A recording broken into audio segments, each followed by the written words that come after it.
वृषभ एस्ट्रो के प्रिय दर्शकों, जरा ध्यान से सुनिए। अगर जीवन में सब कुछ हाथ से फिसलता जा रहा है, बनते काम बिगड़ते जा रहे हैं, हर जगह मान सम्मान की हानि हो रही है और आपके हाथों में कुछ भी अब बचा नहीं है, पैसा भी निकल गया, कर्जा भी बहुत हो गया, शत्रु भी कई बन गए और हर तरफ से निराशा है, तो ये वो स्थिति है कि जब आप चारों तरफ से फंस चुके हैं।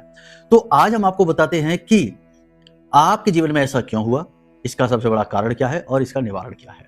तो देखो, जब ऐसी विषम स्थिति में कोई फंसता है कि जब बुद्धि ही काम ना करे और लिया गया हर फैसला गलत साबित होता है, जबकि पहले सब कुछ ठीक था, लेकिन एकदम से कुछ समय से जीवन में ऐसा चल रहा है, किसी के जीवन में 10 साल से, किसी के में 5 साल से, तो ये स्थिति तब बनती है जब जीवन में कोई पाप ग्रह योग एक्टिवेट हो जाता है।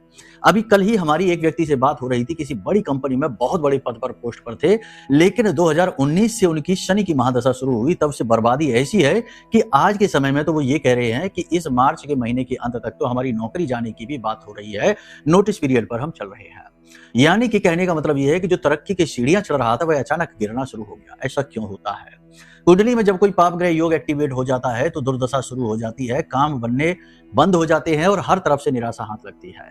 सबसे पहला काम है कि अगर आपके जीवन में ये स्थिति है तो आप सबसे पहला काम, हर काम को छोड़कर आंख बंद करके एक फैसला लीजिए कि अपनी कुंडली का आकलन कराना है। कुंडली का आकलन कराने के बाद आपको पता चलेगा कि क्या ग्रह स्थितियां हैं और क्यों आपके जीवन में ये परिस्थितियां बन रही हैं। पहली चीज ये। दूसरी चीज यहां पर यह है कि आप सबसे पहले मंदिर में जाइए और मंदिर में जाकर जिस भी देवी देवता की आप पूजा साधना करते हैं उनके नाम से एक अनुष्ठान कर डालिए। कुंडली आकलन तो सबसे महत्वपूर्ण है ही, लेकिन देवी देवताओं की पूजा साधना से भी दुर्भाग्य को सौभाग्य में बदला जा सकता है, लेकिन अनुष्ठान कर्म से। ये नित्य कर्म पूजा नहीं कि हम रोज ओम जय जगदीश हरि कहते हैं गुरुजी, पूजा तो हम रोज ही करते हैं। वो नित्य कर्म पूजा है, शुद्धिकरण है, भगवान का श्रृंगार है। वह आपकी शुद्धि के लिए तो ठीक है, लेकिन आपका कल्याण नहीं कर सकती।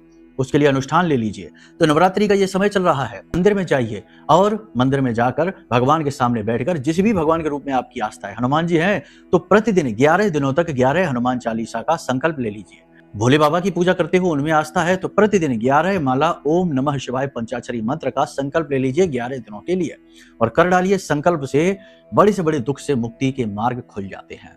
अगर आपको साधना करनी है, अनुष्ठान करने हैं और सकाम साधना सकाम अनुष्ठान करने हैं जिसमें कि काम बन जाए और इसका विधि विधान समझना है, तो वीडियो में नंबर है, फोन कर लीजिए, हम आपको सब समझा देंगे। कुंडली आकलन करवाइए, उसके लिए भी वीडियो में नंबर है, फोन करिए।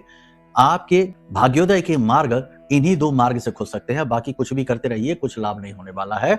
कुछ तो आपने करके देख ही लिया। जय माई की।